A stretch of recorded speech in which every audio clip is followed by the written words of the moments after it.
people get charged with domestic violence when they're survivors with some frequency because of how there's such a focus on the individual event as opposed to the context in which it occurs. And also, because, once someone gets arrested or once the charges get picked up by the district attorney's office, all of that trauma, all of that abuse, all of the circumstances behind their actions get completely erased. All the judge kept talking about was a killing.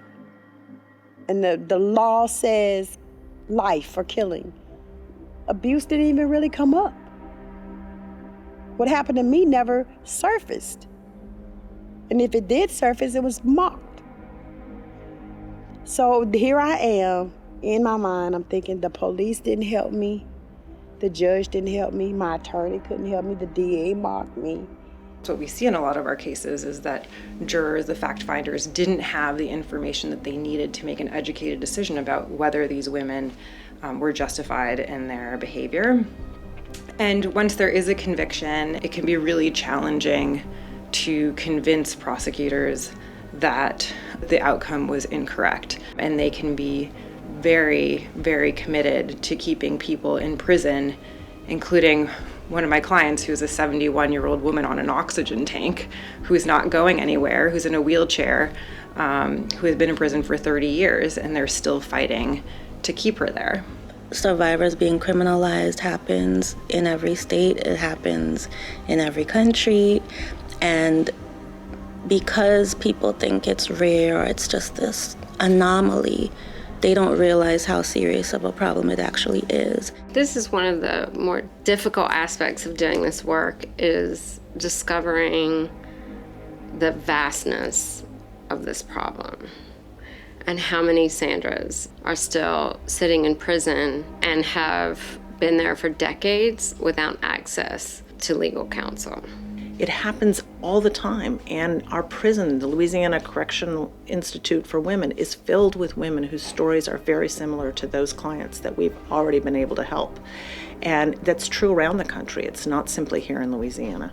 When we talk about intimate partner violence in the criminal legal system, everyone assumes we're talking about an abuser who's being charged with a crime, not that the person who's being charged with the crime is there because they were a survivor of intimate partner violence. Jailhouse lawyers are incarcerated people whose job it is in prison is to assist and support other incarcerated people with their legal work. Our goal was to develop a model program to provide training, resources, manuals that will support the jailhouse lawyers in being able to address and raise the specific, gender-specific issues that come up in women's legal cases. The needs of someone who's trying to flee abuse or end an abusive relationship are just multifaceted. So it might include a civil protective order. It might include needing custody of your kid, but it also includes making sure that you have your stable housing, making sure that your job is continuing uninterrupted, making sure that you have so many needs met. But for Women's Prison Project, they're behind bars. They can't make phone calls and go ask someone for records or, go and get someone to come and speak on their behalf. Everything we do is done until our clients are on the other sides of the gates. It's obviously very amazing to be working with people who are not only great at what they do, but who also recognize the importance of seeing the humanity in people. There's nothing comparable to watching your client walk out of those gates, a free woman. The day of my release, when I walked out of prison, those little faces that I left were grown, standing there, waiting for me with open arms. My grandbaby was there, and there was Becky and all her students, and Marcus. They were standing there with my family. That was like the best day of my life. I would trade that day for nothing. They walked me through it. They was with me all the way.